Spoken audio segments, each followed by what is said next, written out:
भाई का नाम है अभिषेक और I am a student just like you guys. I just want to share my knowledge and experience whether it is bad और good only to help you guys in any possible वे.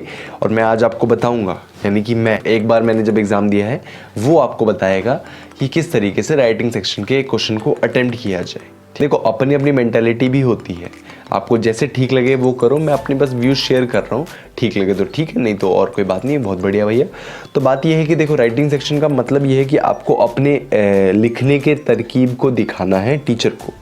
ठीक है, अब teacher जब paper check करेगा तो उसके दिमाग में बस एक बात होती है कि मुझे जल्दी से इस पेपर को चेक कर देना है मिनटों के अंदर, क्योंकि और भी पेपर रखे पड़े हैं, उनको हर पेपर के पैसे मिल रहे हैं. तो उनका मोटिव ये है कि मुझे जल्दी से पेपर चेक करना है.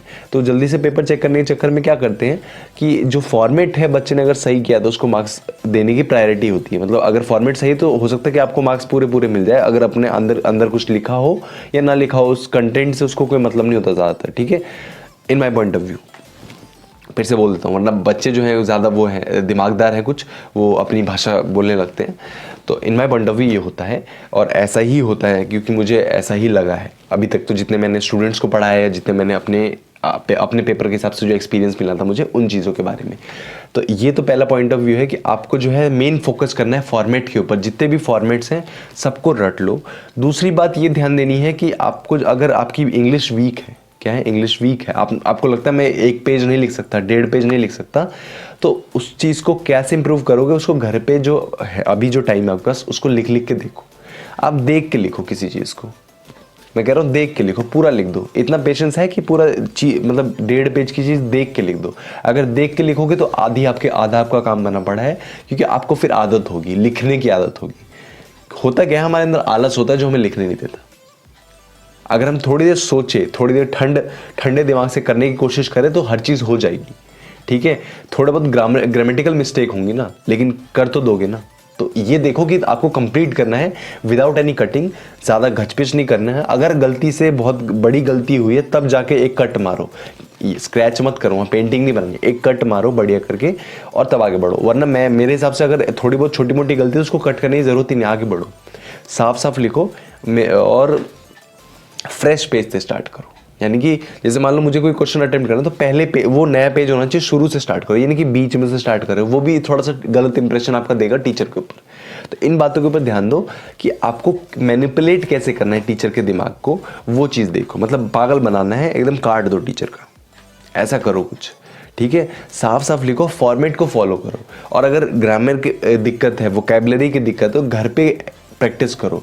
देखो, राइटिंग सेक्शन में जो ज़्यादातर टॉपिक होते हैं ना, वो इसी चीज़ से रिलेटेड आएंगे कि सोशली क्या हो रहा है हमारे कंट्री के अंदर या वर्ल्ड में, एनवायरमेंटली क्या हो रहा है, इन चीज़ों के ऊपर टॉपिक आते हैं. एजुकेशन के ऊपर टॉपिक आते हैं कि एजुकेशन, जैसे बच्चों की एजुकेशन है, एजुकेशन क्यों इंपॉर्टेंट है, ये चीज़ें, इन चीज़ों के ऊपर क्वेश्चन आते हैं. ठीक है, या CBSE ये पता करना चाहती है कि कितना बच्चा एक्टिव है अपने आसपास के एनवायरनमेंट से, उसको कितना कंसर्न है, वो आपका कंसर्न चेक करना चाहता है आप कितना कर सकते हो. वो सारी चीज़ें आपको लिखनी है. तो उसके लिए क्या करो, घर पे बैठ के प्रैक्टिस करो. प्रैक्टिस कैसे करनी है, देखो भाई, नंबर लाना है तो सीधा हिसाब, देयर इज नो शॉर्टकट, आपको करना पड़ेगा. मैं यहाँ बोल रहा हूँ, उससे नहीं होगा, सुनने से कुछ नहीं होगा. ये फेरी वर्ल्ड से बाहर निकलोगे, कोई आएगा और आपको बचा के लेके जाएगा, कि आपको बताएगा ऐसे करो वैसे करो. जो करना है आपको करना है. ठीक है, मैं अपना काम कर रहा हूँ वीडियोज़ बना के, आप अपना काम करो ना भाई. सिर्फ वीडियोस देखना आपका काम नहीं है. आपका काम, मेन काम क्या है, आपका मेन फोकस है कि किस तरीके से अपने आप को इम्प्रूव करना है डे बाय डे. ठीक है, तो अगर आपकी राइटिंग सेक्शन वीक पार्ट है तो भाई प्रैक्टिस करो. कैसे प्रैक्टिस करो, बिना देखे पहले मत लिखो, पहले देख के लिखो, कहीं से देखो, थोड़ा रिसर्च करो. ठीक है, एग्जाम्पल देखो, बुक में, स्कूल में कहीं तो कराए होंगे ना, तो उन एग्जाम्पल्स को देख के लिखो. देख के लिखो, कोई दिक्कत नहीं, नो इशू. इसमें कोई है ही नहीं, इसमें कोई बुरी मानने वाली बात नहीं. होता क्या, अगर आप देख के भी लिखोगे ना, आप जब एग्जाम कर रहे हो तो आपको याद आएगा, कि फॉर्मेट तो कम से कम याद रहेगा कि हाँ इस तरीके से मैंने लिखा था और ऐसे. तो और राइटिंग की भी प्रैक्टिस होगी कि हाँ भाई इतनी देर में मुझे इतना लिखना है. अब होता क्या, एग्जाम में जब हम जाते हैं और लिखना शुरू करते हैं तो भाई हाथ भी दुख जाते हैं. क्योंकि उससे 2-3 दिन पहले हम प्रैक्टिस करके नहीं आते. तो ये एक तो आपका क्या है, फॉर्मेट की प्रैक्टिस हो जाएगी. दूसरी चीज़ ये हो जाएगी कि आप जो है किस चीज़ में बढ़िया हो जाओगे, जल्दी लिखने में वो हो जाओगे, बढ़िया हो जाओगे. ठीक है, तो मेरी इन बातों को ध्यान देना. ठीक है, और कुछ बोलने वाला था मैं, लेकिन भूल गया हूँ। इसलिए मैं बोलता हूँ in my point of view कि सेक्शन बी को सबसे पहले स्टार्ट करना चाहिए, राइटिंग सेक्शन को। क्यों? क्योंकि जब मैं एग्ज़ाम में जाता हूँ उस टाइम पे अगर मैं फ्रेश माइंड से मैं राइटिंग सेक्शन को अटेम्प्ट करूँगा पहले 1-1.5 घंटे में, तो होगा ये फ़ायदा ये होगा मेरे पास, 1 घंटे में अगर मैं अटेम्प्ट कर लेता हूँ तो उस टाइम शुरुआत में क्या होता है, हमारा माइंड फ्रेश है, हम जितनी भी पॉजिटिव एनर्जी कलेक्ट करके आए अपने घर से वो सब हम वहाँ पे दे सकते हैं। अगर मैंने मान लो सेक्शन सी पहले अटेम्प्ट कर लिया, उसमें लिटरेचर वाला पार्ट है, मैंने रटा रटाया है, सब कुछ मेरे दिमाग में पहले से सेट है, वो चीज़ें मुझे पता है, उन सब के आंसर्स मुझे आते हैं, मैं उनको कभी भी लिख सकता हूँ। लेकिन जो चीज़ें मुझे सोच के लिखनी है, जिसमें दिमाग लगना है, तो उसको पहले कर लेना चाहिए ना, क्योंकि उसमें टाइम लगेगा। अगर बाद में ये चीज़ होगी तो हड़बड़ाहट होगी कि भाई टाइम नहीं है, टाइम नहीं है, टाइम नहीं है, तो वो क्या होगा, आप जल्दी जल्दी करने लगोगे और जल्दबाजी में क्या होगा, कटिंग होगी, उसमें फिर फॉर्मेट में कहीं गलती हो सकती है, जल्दबाजी में हो सकता है आप कुछ गलत लिख दो, आपके दिमाग में वोकैबुलरी की कमी हो जाएगी, क्योंकि हड़बड़ाहट में कुछ काम होगा नहीं। तो इसलिए जब शुरुआत हो रही है तो आप सेक्शन बी से शुरू करो, अगर आपको ठीक लगता है तो, वरना आपकी मर्जी है, जहाँ से आप कंफर्टेबल, जहाँ से आप पेपर कंप्लीट कर सकते हो वहाँ से करो, ठीक है।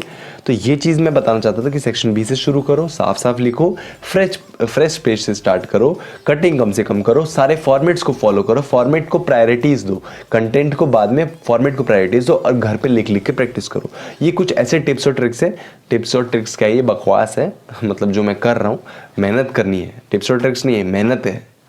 तो ये कुछ ऐसी चीज़ें हैं जिससे आप अपने आप को इम्प्रूव कर सकते हो इन जगहों पे मार्क्स लाने में, ठीक है। तो इस वीडियो में मैं इतना ही डिस्कस करना चाहता था कि किस तरीके से आप अपने इन हैबिट्स को इम्प्रूव करो। बहुत सारे लोग मुझे मैसेज करते हैं राइटिंग सेक्शन मेरी वीक है, मेरा ग्रामर वीक है। भाई एक बात मैं बता देना चाहता हूँ, ग्रामर मेरे ख्याल से बहुत कम बच्चों की अच्छी होती है, 100% अच्छी होना तो बहुत बड़ी बात होती है। मतलब 80% जो बच्चे होते हैं, 90% बच्चे, उनमें मैं भी आता हूँ, उस 80-90% में मैं भी आता हूँ कि भाई प्रॉपर इंग्लिश नहीं आती है, लेकिन फिर भी कोशिश करते हैं। तो कोशिश करो, ठीक है, लिखने की कोशिश करो। ये मत सोचो कि यार इंग्लिश नहीं आती तो भाई होप ही छोड़ दी। लिख लिख के प्रैक्टिस करोगे, वर्ड तुम्हें मिलेंगे और ग्रामर देख पाओगे कि किस तरीके से कैसे लिखने का तरीका समझ पाओगे। तो इन चीज़ों को करो, सिर्फ बोलो मत कि नहीं आता, क्यों नहीं आता वो देखो, और उसको कैसे ठीक कर सकते हो वो देखो। किसी की इंग्लिश परफेक्ट नहीं होती है भाई, कहीं ना कहीं तो कुछ ना कुछ कमी हो ही जाती है। आज एक बंदे का कमेंट आया था कि भाई अगर इंग्लिश नहीं आता तो इंग्लिश पढ़ा कैसे रहो, क्योंकि मैं अपने आप को इम्प्रूव करना चाहता हूँ इस चैनल के मीडियम से। पहले मैं इतना कॉन्फिडेंट नहीं था, इंग्लिश भी नहीं बोल पाता था, लेकिन धीरे धीरे मैं क्या हुआ, जब मैं पढ़ाने लगा, मैं बोलने लगा, तो मेरी खुद की सेल्फ डेवलपमेंट हुई। क्यों?